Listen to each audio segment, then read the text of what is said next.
आज class 12th biology में हम जो टॉपिक कवर करने जा रहे हैं वो है डीएनए रेप्लिकेशन। डीएनए रेप्लिकेशन पढ़ने से पहले थोड़ा सा हम डीएनए के बारे में जानेंगे। जैसा कि आप इस स्लाइड में देख रहे हैं कि जब हम डीएनए के बारे में सोचते हैं तो एक्चुअली में हमारे माइंड में सीधे क्रोमोसोम की भी पिक्चर बनती है, बिकॉज डीएनए क्या है, वो क्रोमोसोम को बनाता है और क्रोमोसोम इसलिए बनाता है ताकि सेल डिवीजन में जो है वो ईजी हो हैंडल करना। और सेल डिवीजन क्या होता है, जब भी कोई सेल माइटोसिस करता है, ठीक है, तो वो अपने डीएनए की एग्जैक्ट कॉपी बनाता है, जैसा कि इस एनिमेशन में दिखाया गया है। ठीक है, अब क्या होता है कि जब भी एक सेल को जो है डीएनए को रेप्लिकेट करना होता है तो इसके लिए जो क्रोमोसोम होता है वो क्या होता है, वो अनबाउंड होता है क्रोमैटिन फाइबर्स में। तो जैसा कि आप इस स्लाइड में देख सकते हैं, यहाँ पर क्रोमोसोम जो है वो डीएनए से बना हुआ है। ठीक है, और ये जो डीएनए है जब कंडेंस होता है तो क्रोमैटिन और क्रोमैटिन से फाइनली क्रोमोसोम बनाता है। ठीक है, तो जो ये क्रोमोसोम है ये अनबाउंड होता है, मतलब जैसे मान लीजिए आपके पास कोई धागा है और खूब उलझा हुआ है तो वो सुलझता है, वैसे ही अनबाउंड होता है, तब जाकर के डीएनए का रेप्लिकेशन स्टार्ट होता है। और डीएनए क्या है, डीएनए एक डबल स्ट्रैंडेड मॉलिक्यूल है ना, 2 स्ट्रैंड्स डीएनए में होते हैं। अब डीएनए का जो दोनों स्ट्रैंड है, स्ट्रैंड मतलब जो ये हिस्सा है, ठीक है, ये जो हिस्सा है स्ट्रैंड, ये बेसिकली न्यूक्लियोटाइड से बना होता है। अब ये न्यूक्लियोटाइड्स क्या होते हैं, न्यूक्लियोटाइड्स जो होते हैं वो 3 चीज से मिलकर बने होते हैं, एक फॉस्फेट ग्रुप, एक डीऑक्सीराइबोज शुगर और एक नाइट्रोजनस बेस। नाइट्रोजनस बेस यहाँ पे कुछ भी हो सकता है, एडेनिन, थाइमिन, गुआनिन और साइटोसिन, इसमें से कोई भी हो सकता है। ठीक है, और जो दोनों कॉम्प्लीमेंट्री स्ट्रैंड्स होते हैं, ठीक है, वो आपस में जो है इन्हीं बेस की कॉम्प्लीमेंट्री पेयरिंग से बने होते हैं। एडेनिन जो है वो थाइमिन के साथ बाइंड करता है और साइटोसिन जो है वो गुआनिन के साथ बाइंड करता है। और एडेनिन और थाइमिन में हमेशा 2 हाइड्रोजन बॉन्ड्स रहते हैं और गुआनिन और साइटोसिन में हमेशा 3 हाइड्रोजन बॉन्ड्स रहते हैं। ये थाइमिन और साइटोसिन का स्ट्रक्चर है, रिंग मॉलिक्यूल्स होते हैं, प्यूरिन और पिरिमिडीन्स कहा जाता है। ठीक है, एडेनिन और गुआनिन जो है वो डबल रिंग मॉलिक्यूल्स हैं, इसलिए इन्हें प्यूरिन कहते हैं। और थाइमिन और साइटोसिन जो है वो सिंगल रिंग मॉलिक्यूल हैं, इसलिए पिरिमिडीन्स में आते हैं। ठीक है, अब जैसा कि हम यहाँ पे देख रहे हैं कि एडेनिन और गुआनिन, यहाँ पे जो है एडेनिन और थाइमिन के बीच में 2 हाइड्रोजन बॉन्ड बन रहा है। ठीक है, और एडेनिन और गुआनिन, सॉरी, साइटोसिन और गुआनिन के बीच में 3 हाइड्रोजन बॉन्ड बनते हैं। ठीक है, इस तरह से जो है हमारा इसके बाद डीएनए का रेप्लिकेशन स्टार्ट होता है। ठीक है, तो अब हम डीएनए के बारे में जान चुके हैं थोड़ा बहुत, अब हम डीएनए रेप्लिकेशन स्टार्ट करेंगे। ठीक है, तो डीएनए का रेप्लिकेशन का मैकेनिज्म पढ़ने से पहले हमें कुछ टर्म्स और कुछ ऐसे चीज़ों के बारे में जानना होगा जो डीएनए रेप्लिकेशन के टाइम पे यूज़ होती हैं या डीएनए रेप्लिकेशन में हेल्प करती हैं। ठीक है, तो सबसे पहली चीज़ होती है ऑरिजिन ऑफ रेप्लिकेशन। ठीक है, ऑरिजिन ऑफ रेप्लिकेशन जो होता है ये एक ऐसा पॉइंट होता है जहाँ से डीएनए का रेप्लिकेशन स्टार्ट होता है। ओके, अब जो बैक्टीरिया और वायरस होते हैं बच्चों, उसमें जो है एक ही ऑरिजिन होती है, लेकिन यूकैरियोट्स में क्या होता है, थोड़ा सा डिफरेंट केस हो जाता है। यूकैरियोट्स का जो डीएनए की लेंथ होती है वो प्रोकैरियोट्स के डीएनए की लेंथ से लगभग 1000 टाइम्स जो है वो बड़ी होती है, लंबी होती है। इसलिए क्योंकि यूकैरियोटिक डीएनए काफ़ी बड़ा होता है प्रोकैरियोटिक डीएनए से, तो यूकैरियोटिक डीएनए में जो ऑरिजिन ऑफ रेप्लिकेशन है वो बहुत सारे होते हैं, मतलब कई जगहों पे, पूरे डीएनए में कई जगह ऐसे पॉइंट्स होंगे जहाँ पे रेप्लिकेशन चल रहा होगा। ठीक है, और जो रेप्लिकेशन है वो हमेशा बाई डायरेक्शनली चलता है। बाई डायरेक्शनली मतलब क्या होता है, मतलब अगर ये आपका डीएनए का स्ट्रैंड है तो रेप्लिकेशन इधर भी, अगर यहाँ से स्टार्ट हुआ है, रेप्लिकेशन इधर भी और इधर दोनों ही डायरेक्शंस में आगे को मूव करेगा। ठीक है, अब हम बात करते हैं बैक्टीरियल डीएनए की। जो बैक्टीरियल डीएनए होता है वो सर्कुलर होता है और ये मेसोसोम से एसोसिएटेड होता है। अब जैसा कि आप एक्सक्यूज मी बच्चों, तो जैसा कि आप यहाँ देख सकते हैं, इस एनिमेशन में भी दिखाया जा रहा है कि एक बैक्टीरियल डीएनए है और इसका रेप्लिकेशन हो रहा है। आप इस एनिमेशन को ध्यान से देखिए, फिलहाल मैं इसको अलग से समझा भी रही हूँ कि जो बैक्टीरियल डीएनए होता है वो सर्कुलर होता है। तो ये देखिए आपको इस मूवी पिक्चर में दिख रहा है सर्कुलर डीएनए, और ये मेसोसोम से अटैच होता है। मेसोसोम्स क्या होते हैं, ये देखिए मेसोसोम्स हो गए। अब मेसोसोम्स क्या होते हैं, जो हमारी जो बैक्टीरिया की जो प्लाज्मा मेम्ब्रेन होती है, ठीक है, उसका इन्वेजिनेशन ही मेसोसोम्स होता है, और ये डीएनए के रेप्लिकेशन और जो सेल वॉल होती है इसके सिंथेसिस में हेल्प करता है। और डीएनए बैक्टीरिया के जो डीएनए रेप्लिकेशन होता है उसमें सबसे ज़्यादा वक्त लगता है। तो यहाँ पे हम देख रहे हैं कि जब बैक्टीरिया का डीएनए रेप्लिकेशन होता है तो रेप्लिकेशन के साथ साथ सेल भी लंबा होता है, इलोंगेट होता है, और फाइनली जो है सेल वॉल फॉर्मेशन होती है, सिंथेसिस होती है, और फिर फाइनली जो हमारे एक बैक्टीरिया से 2 बैक्टीरियल सेल्स बनते हैं और 2 बैक्टीरियल डीएनए रेप्लिकेट होकर तैयार हो जाते हैं, जैसा कि यहाँ पे दिख रहा है। ठीक है, ये हो गया बैक्टीरियल डीएनए। अब हम आते हैं जो यूकैरियोटिक डीएनए होता है आई एम सो सॉरी। अब हम आते हैं नेक्स्ट पॉइंट पे, जो मैकेनिज्म है। ठीक है, अब डीएनए का रेप्लिकेशन स्टार्ट करने के लिए, जैसा कि मैंने पहले ही बताया था कि कुछ चीज़ों की आवश्यकता होती है, कुछ ऐसी चीज़ें होती हैं, कुछ एंजाइम्स होते हैं, ठीक है, जो डीएनए रेप्लिकेशन में हेल्प करते हैं। जो सबसे पहली एंजाइम है जो डीएनए रेप्लिकेशन में हेल्प करती है वो है helicase enzyme.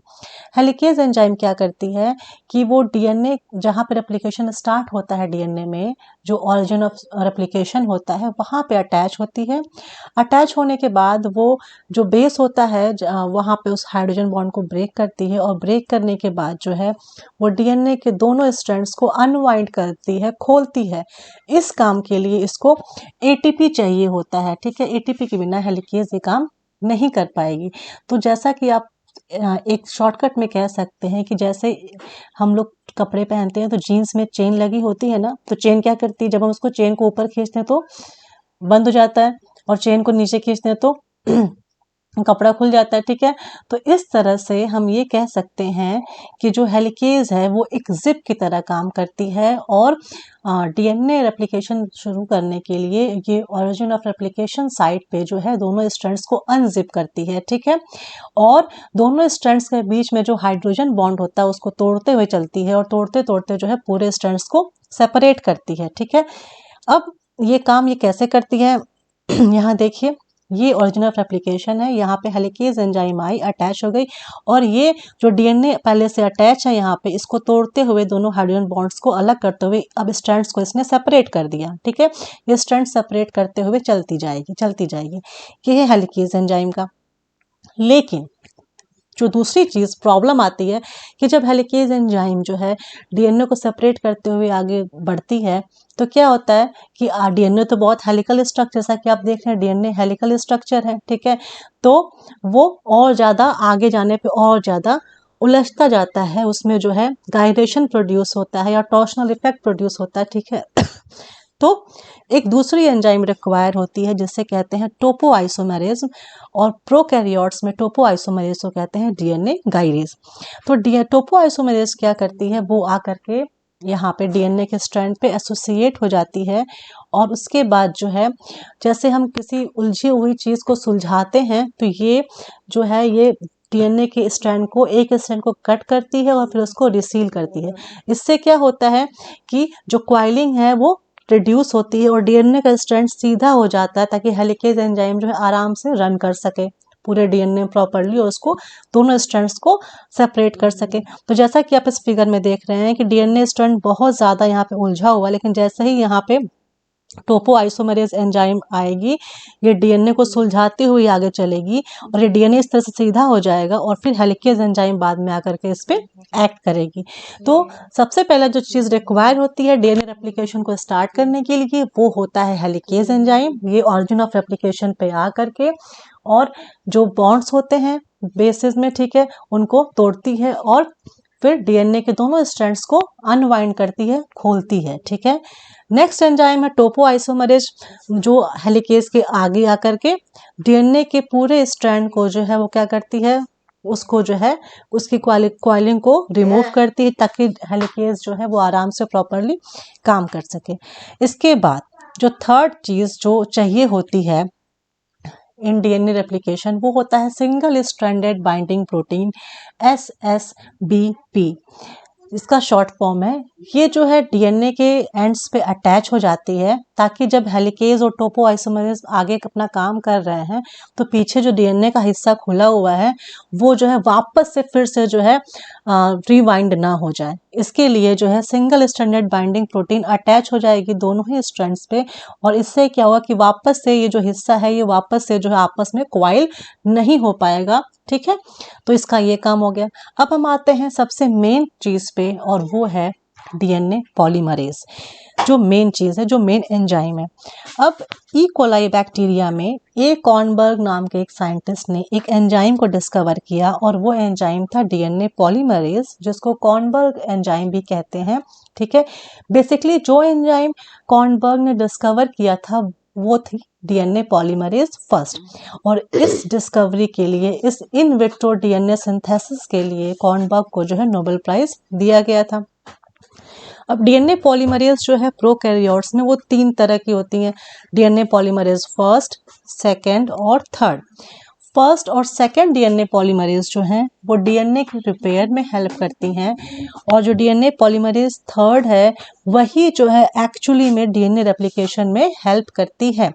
DNA polymerase first का बहुत सारा काम है, सबसे बड़ा काम ये भी है कि वो प्रूफ रीडिंग करती है। प्रूफ रीडिंग मतलब होता है बच्चों कि कोई भी अगर गलत बेस, रॉन्ग बेस अगर इंसर्ट हो गई है कॉम्प्लीमेंट्री स्ट्रैंड में तो उसको रिमूव करके सही बेस को वहां पे लाना। ठीक है, तो ये इसके बारे में हम अभी लास्ट में पढ़ेंगे। फिलहाल डीएनए पॉलीमरेज फर्स्ट और सेकंड डीएनए रिपेयर का काम करती हैं, और जो मेन एंजाइम जो रेप्लिकेशन में हेल्प करती है वो है डीएनए पॉलीमरेज थर्ड। ठीक है, तो ये हम डीएनए पॉलीमरेज के बारे में पढ़ रहे हैं। अब हमने ये जाना कि प्रोकैरियोट्स में 3 तरह के डीएनए पॉलीमरेज होते हैं जो डीएनए रेप्लिकेशन में उनकी हेल्प चाहिए होती है, हेल्प करते हैं। अब यूकैरियोट्स में बेसिकली जो है 4 तरह के डीएनए पॉलीमरेज होते हैं। ठीक है, लेकिन इन 4 में से जो 2 मेन हैं वो हैं डीएनए पॉल अल्फा और डीएनए पॉल डेल्टा।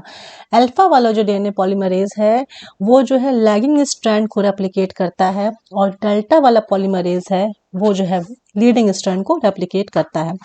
ठीक है, अब हम बात करते हैं डीएनए पॉलीमरेज के फंक्शन के बारे में। तो डीएनए पॉलीमरेज बेसिकली क्या करता है कि वो जो टेम्पलेट स्ट्रैंड होता है, मान लीजिए हम ये हमारा डीएनए होता है ना, तो डीएनए की जब रेप्लिकेशन होती है तो क्या होता है, नया डीएनए बनता है। तो ये देखिए ये नया डीएनए बन गया, पहले ये न्यू स्ट्रैंड हो गए और ये ओल्ड स्ट्रैंड हो गया।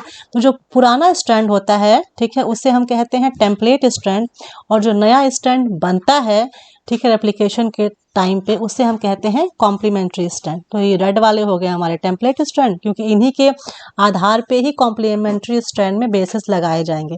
अब यहाँ पर देखिए डीएनए पॉलीमरेज नया स्ट्रैंड बना रही है, नीचे एक स्ट्रैंड पहले से बना हुआ है। ठीक है, तो ये हो गया हमारा टेम्पलेट स्ट्रैंड, क्योंकि इसी पे जो भी बेसिस लगी हुई हैं उसी बेसिस के हिसाब से अब नया स्ट्रैंड बनेगा। अभी जो नया स्ट्रैंड बन रहा है ये हो गया कॉम्प्लीमेंट्री स्ट्रैंड। ठीक है, अब कॉम्प्लीमेंट्री स्ट्रैंड पे जो बेस टेम्पलेट स्ट्रैंड पे है उसी के same to same complementary base pair लगेगा यहाँ पे। तो यहाँ पे क्योंकि थायमीन है तो थायमीन हमेशा एडेनिन के साथ में पेयर करता है, तो ऑफ कोर्स यहाँ पे डीएनए पॉलीमरेज एडेनिन को लेकर के आएगा। लाइकवाइज अब यहाँ पे टेम्पलेट स्ट्रैंड पे साइटोसिन है, डीएनए पॉलीमरेज ने रीड करा कि ये साइटोसिन है, तो अब ये गुआनिन को लेकर के आएगा नए वाले स्ट्रैंड पे, तभी तो यहाँ ट्रिपल बॉन्ड बन पाएगा और नया स्ट्रैंड जो है वो नया रेप्लिकेशन डीएनए रेप्लिकेशन कंप्लीट होगा।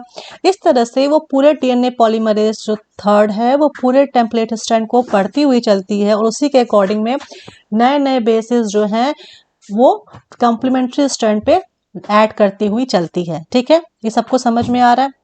लेकिन जो सबसे एक खास बात है कि डीएनए पॉलीमरेज जो है पहला न्यूक्लियोटाइड जो है डीएनए टेम्पलेट स्ट्रैंड पे खुद से नहीं ऐड कर सकती है। ठीक है, और हमेशा जो है वो 3' एंड पे ही न्यूक्लियोटाइड को ऐड करती है।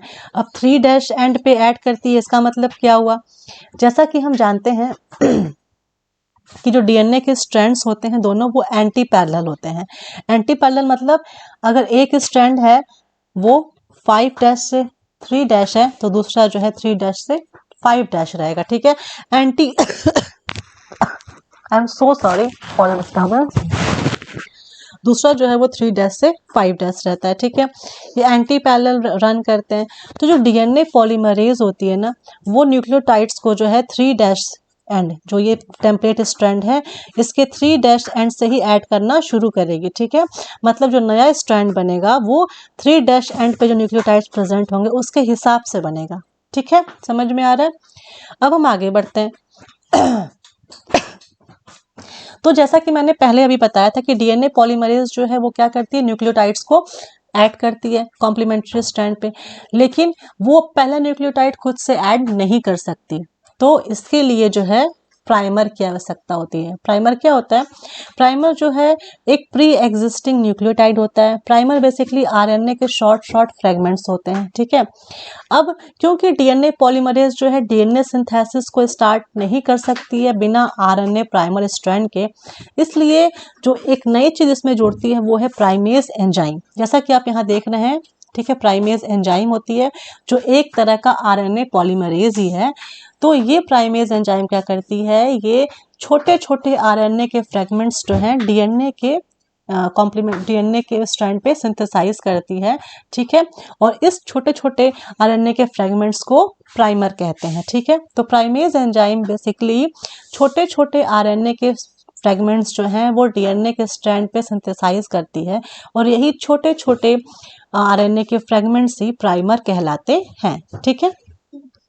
अब जैसा कि मैं देख रही हूँ कि जब यहाँ पे प्राइमर ऐड हो जाता है, ठीक है, यहाँ पे आपका ये हेलिकेज हो गया, ये आगे मूव कर रहा है डीएनए के बॉन्ड्स को खोल के, ये जो रेप्लिकेशन फॉक बना, रेप्लिकेशन फॉक मतलब जब ये हेलिकेज डीएनए को खोलता है, स्ट्रैंड्स को अलग करता है, तो इस तरह से स्ट्रक्चर बनता है जैसे हम रेप्लिकेशन फॉक कहते हैं, जहाँ पे रेप्लिकेशन होता है।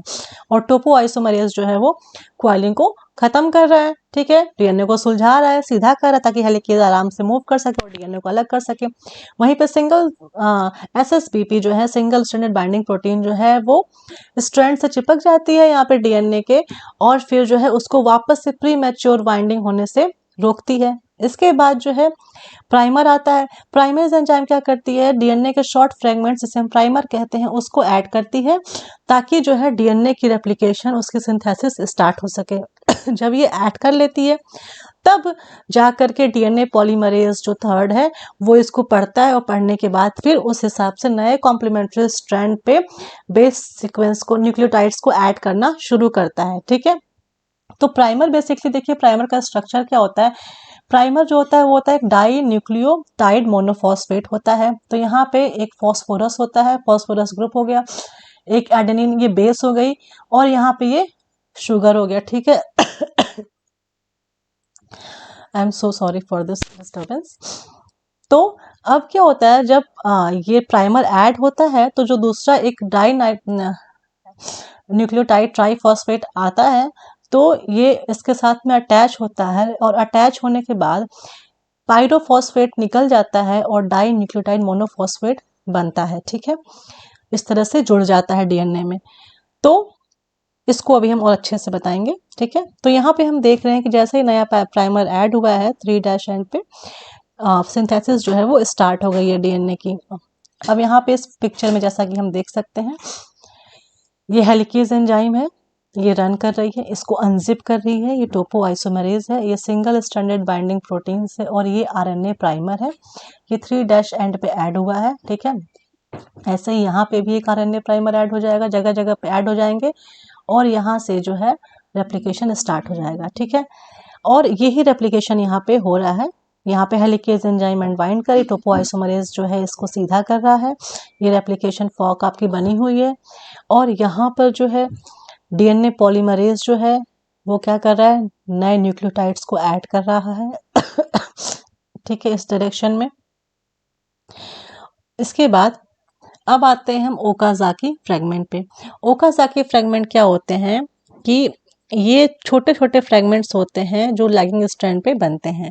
अब जैसा कि आप सभी जानते हैं कि जब डीएनए की सिंथेसिस होती है तो डीएनए जो है एक स्ट्रैंड पे, डीएनए के 2 स्ट्रैंड होते हैं ना, मैंने बताया था, एक 5' से 3' और 3' से 5' आपस में एंटी पैरेलल होते हैं। तो जो नई सिंथेसिस डीएनए के स्ट्रैंड्स की होती है, तो जो 3' से 5' वाला पुराना स्ट्रैंड टेम्पलेट स्ट्रैंड होता है, उसके कॉम्प्लीमेंट्री में जो नया स्ट्रैंड बन रहा होता है 5' से 3' वाला, उस पर जो है डीएनए की सिंथेसिस कॉन्टिन्यूअसली होती है, तो इसलिए उसे हम कहते हैं लीडिंग स्ट्रैंड। लेकिन जो दूसरा स्ट्रैंड होता है टेम्पलेट स्ट्रैंड 5' से 3' एंड वाला, उस पे जो है डीएनए की सिंथेसिस जो है वो डिसकंटिन्यूअस मैनर में होती है। ठीक है, जगह जगह जहाँ जहाँ पे प्राइमर ऐड होते हैं वहाँ वहाँ पे जो है डीएनए पॉलीमरेज आकर के नए न्यूक्लियोटाइड्स को ऐड करता है, और इस वजह से ये एक लैगिंग स्ट्रैंड होता है। ठीक है, तो हम कह सकते हैं कि जो डीएनए की सिंथेसिस है, बेसिकली रेप्लिकेशन है, वो एक सेमी डिसकंटिन्यूअस टाइप का है। ठीक है, तो रेप्लिकेशन के टाइम पे डीएनए का एक स्ट्रैंड जो है वो लगातार कॉन्टिन्यूअसली रेप्लिकेट हो रहा है, पर डीएनए का जो दूसरा स्ट्रैंड है वो लगातार कॉन्टिन्यूअसली नहीं रेप्लिकेट हो रहा है। ठीक है, वो टुकड़ों में रेप्लिकेट हो रहा है, और इसीलिए इस स्ट्रैंड को लैगिंग स्ट्रैंड कहते हैं। अब कौन सा स्ट्रैंड लीडिंग स्ट्रैंड होता है और कौन सा स्ट्रैंड लैगिंग स्ट्रैंड होता है? टेम्पलेट स्ट्रैंड जो होता है 3' से 5', उसका जो कॉम्प्लीमेंट्री स्ट्रैंड बनता है, नया स्ट्रैंड बनता है 5' से 3' वाला, वो लीडिंग होता है।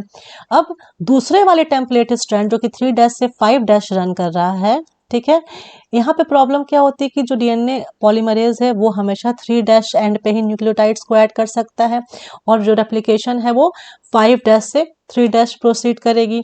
तो अब यहाँ पे जो नया स्ट्रैंड बन रहा है वो कहाँ बन रहा है? 3। अब यहाँ पे अगर 5' है तो जो नया स्ट्रैंड बन रहा है वो क्या बन रहा है? 3' पे बन रहा है ना? नया स्ट्रैंड 3' से 5' रन करेगा। ठीक है, ये हम जानते हैं। अभी भी जिसको कंफ्यूजन है मैं एक बार और से बता दे रही हूँ, एक सेकेंड। ये मान लेते हैं हमारा डीएनए के 2 स्ट्रैंड्स हैं। ठीक है, यही मेन है बच्चों, इसको ध्यान से, एक 5' से 3' और एक 3' से 5'। हमेशा एक स्ट्रैंड का उल्टा होगा, अपोजिट वाला स्ट्रैंड। ठीक है, अगर ये 5' है तो उसके अपोजिट वाला स्ट्रैंड क्या होगा? 3' होगा, तभी कहते हैं ये एंटी पैरेलल रन करता है। ठीक है, ये चीज ध्यान दीजिएगा। अब जो नया स्ट्रैंड बनेगा तो इस पुराने वाले का भी एक नया स्ट्रैंड बनेगा, और इसका भी, इस पुराने वाले का भी एक नया स्ट्रैंड बनेगा। ठीक है, ये ऐसे पेयरिंग हो जाएगी आपस में इस तरह से। हो गई। अब आई एम सो सॉरी। अभी जो नया स्ट्रैंड बना है, आप क्योंकि देखो पुराना वाला ये 5' था, तो पक्का जो नया वाला होगा वो 3' होगा, और यहाँ पे ये 3' है तो ये 5' होगा। हो गया anti parallel. Same to same हम यहाँ पे करेंगे। ये 3' वाला है पुराना, तो नया स्ट्रैंड क्या हो गया यहाँ पे? 5', और ये है 5' तो ये हो गया 3'। हो गया एंटी पैरेलल, हमारे दो बन गए। अब हम यहाँ पे ये देख रहे हैं कि जब डीएनए रेप्लिकेशन होता है तो डीएनए पॉलीमरेज जो है वो बहुत आराम से 3' एंड वाला जो टेम्पलेट स्ट्रैंड है उस पे जो है बहुत आराम से रेप्लिकेशन करती है, क्योंकि डीएनए का रेप्लिकेशन जो है वो हमेशा कहाँ से कहाँ होता है? 5' से 3' होता है। ये ध्यान दीजिएगा, 5' से 3' रन करता है। ठीक है, यहाँ से यहाँ। तो अब यहाँ पे तो देखो 5 से 3 आने में एकदम आराम है ना, ये ऐसे चला आ रहा है, तो ये स्ट्रैंड क्या हो गया? हमारा लीडिंग स्ट्रैंड। अब हम दूसरे वाले दूसरे वाले स्ट्रैंड पे आते हैं तो मामला थोड़ा सा गड़बड़ हो जाता है। अब यहाँ पे क्या है? यहाँ पे 3' एंड है ना, है कि नहीं? और ये क्या है? 5' एंड है। तो सिंथेसिस क्या हो गई? अब क्या होगा यहाँ पे? कैसे होगी सिंथेसिस? तब यहाँ पे आरएनए प्राइमर्स आकर के ऐड होते हैं जगह जगह पे। आरएनए प्राइमर जगह जगह पे ऐड होंगे तो पहले से कुछ न्यूक्लियोटाइड्स को ऐड कर देंगे। आरएनए प्राइमर क्या करता है? प्राइमेज एंजाइम क्या करता है? प्राइमर ऐड करता है। प्राइमर क्या होते हैं? आरएनए न्यूक्लियोटाइड्स होते हैं। तो छोटे छोटे न्यूक्लियोटाइड ला के यहाँ पे ऐड कर देंगे। जब पहले से ही यहाँ पे न्यूक्लियोटाइड ऐड हो जाएगा, ठीक है, तो फिर क्या होगा? यहाँ पे न्यूक्लियोटाइड ऐड हो गया, तो अब डीएनए पॉलीमरेज आएगा और इसको पहचानेगा कि अच्छा ये आरएनए प्राइमर है, हाँ अब मैं यहाँ पे अटैच हो जाता हूँ। तो अब यहाँ पे अटैच हो जाएगा और इस बेस को पढ़ेगा कि यहाँ पे कौन सी बेस है। उसके बाद फिर ये 5' से 3' मूव करेगा। देखा, ये 5' से 3' मूव करा ना, ऊपर के साइड में ऐसे मूव करेगा। फिर यहाँ पे आएगा, फिर यहाँ पे मूव करेगा, फिर यहाँ पे आएगा, इसको पढ़ेगा, फिर आगे मूव करेगा। इससे सिंथेसिस क्या होगी? आगे बढ़ती जाएगी। तो एक तरह से ओवरऑल जो है वो 5' से 3' डायरेक्शन जो है वो मेंटेन हो जाती है। तो क्योंकि यहाँ पे टुकड़ों में रेप्लिकेशन हो रहा है, एकदम कॉन्टिन्यूअस नहीं हो रहा है, इसलिए ये लैगिंग स्ट्रैंड हो गया। तो लैगिंग स्ट्रैंड जो है वो हमेशा 3' से 5' वाला होता है और लीडिंग हमेशा 5' से 3' वाला होता है, ठीक है। इसके बाद जब पूरा रेप्लिकेशन हो जाता है तो डीएनए पॉलीमरेज 1 आता है। अब तक डीएनए पॉलीमरेज 3 था जो पूरी रेप्लिकेशन में बेसेस को पढ़ पढ़ के कॉम्प्लीमेंट्री स्ट्रैंड पे सजा रहा था। अब डीएनए पॉलीमरेज फर्स्ट आता है, वो सारे प्राइमर्स को यहाँ से काट पीट के हटा देता है, रिमूव कर देता है, और जो गैप होती है उसको जो है वो उस बेस के कॉम्प्लीमेंट्री बेस पेयर से फिलअप कर देता है। जब ये सारी चीज़ें हो जाती हैं तो अब जैसा कि आप यहाँ पे 1 मिनट मैं और अच्छे से बता दूं। अब जब ये सब चीज़ें हो जाती हैं तो ये तो तुम्हारा हो गया लीडिंग स्ट्रैंड, ठीक है। अब लैगिंग स्ट्रैंड पे क्या है कि ये देखिए, ये आपका एक कॉन्टिन्यूअस स्ट्रैंड बन गया और ये जगह जगह पे इस तरह से जगह खाली रहती है। तब लाइगेज एंजाइम आता है। लाइगेज एंजाइम क्या करता है, वो डीएनए के फ्रेगमेंट्स को आपस में जोड़ता है, ठीक है, ताकि वो सारे फ्रेगमेंट्स कॉन्टिन्यूअस हो जाए। तो लाइगेज एंजाइम आएगा और इस फ्रेगमेंट को यहाँ पे क्या करेगा, जो गैप है इसको जोड़ के एकदम कॉन्टिन्यूअस कर देगा और इस तरह से फाइनली जो है डीएनए रेप्लिकेशन खत्म होता है। डीएनए रेप्लिकेशन इसलिए कहते हैं कि सेमी कंजर्वेटिव होता है क्योंकि इसमें एक पुराना स्ट्रैंड होता है और एक नया स्ट्रैंड होता है, और डिसकॉन्टिन्यूअस सेमी डिसकॉन्टिन्यूअस होता है क्योंकि इसमें एक स्ट्रैंड तो कॉन्टिन्यूअसली रेप्लिकेट हो रहा है और दूसरा स्ट्रैंड जो है वो कॉन्टिन्यूअसली रेप्लिकेट नहीं हो रहा है, डिसकॉन्टिन्यूअसली में रेप्लिकेट हो रहा है, इसलिए ये एक डिसकॉन्टिन्यूअस हो गया।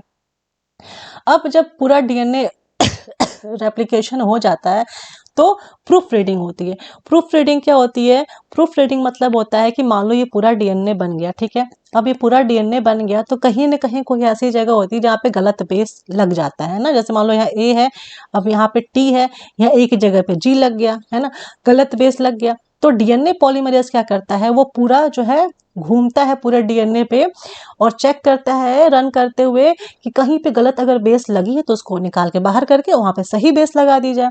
तो डीएनए पॉलीमरेज फाइनली अगर कुछ ऐसी रॉन्ग बेस पाता है तो उसको हटा करके वो नई बेस को इनकॉर्पोरेट करता है, ठीक है, और वो भी कहाँ से कहाँ तक 3' से 5' एंड पे करता है। सारे डीएनए पॉलीमरेज बेसिकली जो है ये एक्टिविटी डीएनए रिपेयर की एक्टिविटी करते हैं और डीएनए पॉलीमरेज एक ऐसा एंजाइम है जो 3' से 5' के साथ साथ 5' से 3' दोनों ही सिरों पे जो है एक्सोन्यूक्लियस एक्टिविटी कराता है, ठीक है। तो प्रूफ रीडिंग मतलब कोई भी गलत बेस अगर आ गई है तो उसको पहचानना, और डीएनए रिपेयर मतलब उस गलत बेस को वहां से हटा के सही बेस को वहां पे इंसर्ट करना। ये है proof reading and DNA repair जो कि डीएनए पॉलीमरेज फर्स्ट करता है, ठीक है, समझ में आ गया। और ये हमारा डीएनए रेप्लिकेशन इस तरह से यहाँ पे खत्म होता है। और यहाँ पे ऑरिजिन ऑफ रेप्लिकेशन है, ये हेलिकेज एंजाइम है।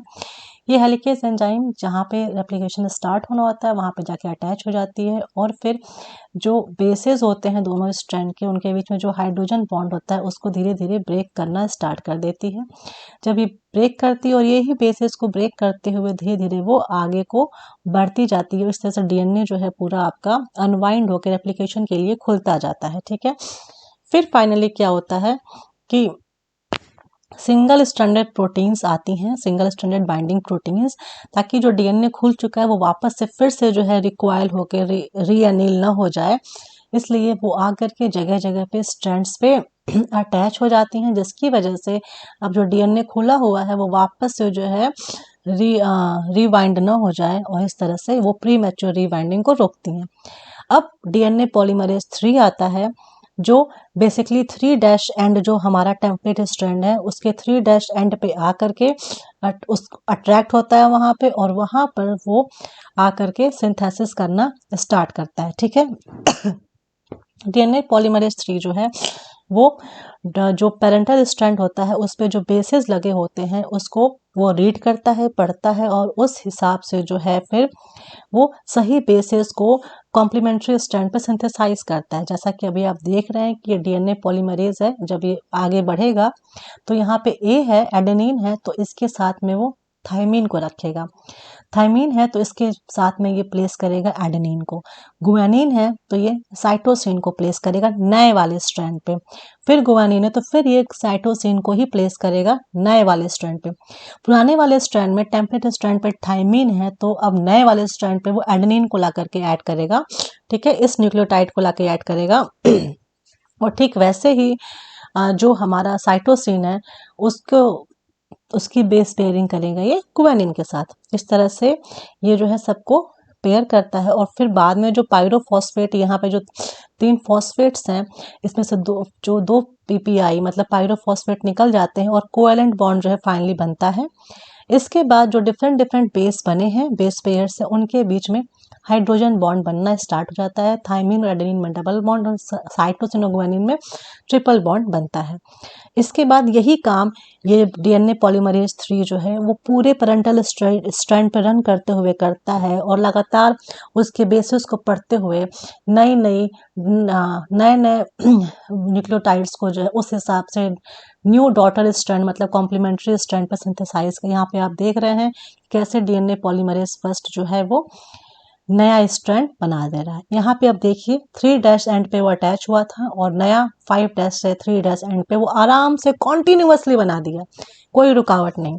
लेकिन जब दूसरे वाले स्ट्रैंड की बात आती है जो 3' से 5' रन कर रहा है, उसमें क्या होता है, दिक्कत होती है। तब वहाँ पे आरएनए प्राइमेज एंजाइम्स आते हैं जो जगह जगह आ करके जुड़ जाते हैं और फिर वो आरएनए प्राइमर्स को ऐड करते हैं, ठीक है। और इस तरह से देखिए आरएनए प्राइमेज आया और इस तरह से इसने जो है कुछ न्यूक्लियोटाइड्स को ऐड किया जिसे हम आरएनए प्राइमर कहते हैं। अब जो डीएनए पॉलीमरेज 3 है ये तुरंत पहचान लेगा कि अच्छा ये तो आरएनए, ये न्यूक्लियोटाइड्स हैं, और ये इसको पहचान के तुरंत आरएनए प्राइमर को और इस लैगिंग स्ट्रैंड पे आकर के जगह जगह पे अटैच हो जाएगा। और फाइनली जो है अटैच होने के बाद फाइनली जो उसका अपना काम होता है बेसिस को पढ़ के नए बेसिस की सिंथेसिस कॉम्प्लीमेंट्री स्ट्रैंड पे करना, 5' से 3' वो अब मूव करना शुरू कर देगा और इस तरह से ये फाइनली जो है पूरा स्ट्रैंड तैयार हो जाएगा, ठीक है। जब ये पूरा स्ट्रैंड तैयार हो जाएगा तो फिर डीएनए पॉलीमरेज फर्स्ट आता है यहाँ पर और ये जो है फिर पहचानता है, एक सेकेंड,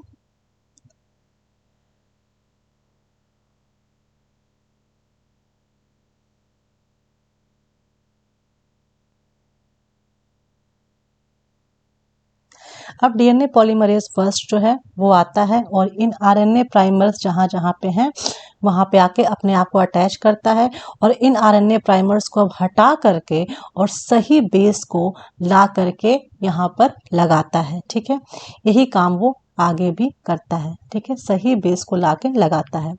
और जब पूरे बेस सही से लग जाते हैं तो जो डीएनए होते हैं वो कई जगह पे अनकनेक्टेड होते हैं, तो इस छोटे छोटे अनकनेक्टेड जो डीएनए के फ्रेगमेंट्स है उसको ओकाज़की फ्रेगमेंट कहते हैं, जिसको लाइगेज एंजाइम आकर के फाइनली जो है इस जो ब्रेक है उसको कोवेलेंट बॉन्ड के थ्रू जो है वो जोड़ता है। लाइगेज एंजाइम क्या करता है, ये फॉस्फेट को जो है वो शुगर से इस तरह से जोड़ता है, ठीक है, ये बॉन्ड बनाता है और फाइनली जो है डीएनए का स्ट्रैंड जो है वो पूरी तरह से कंप्लीट हो जाता है।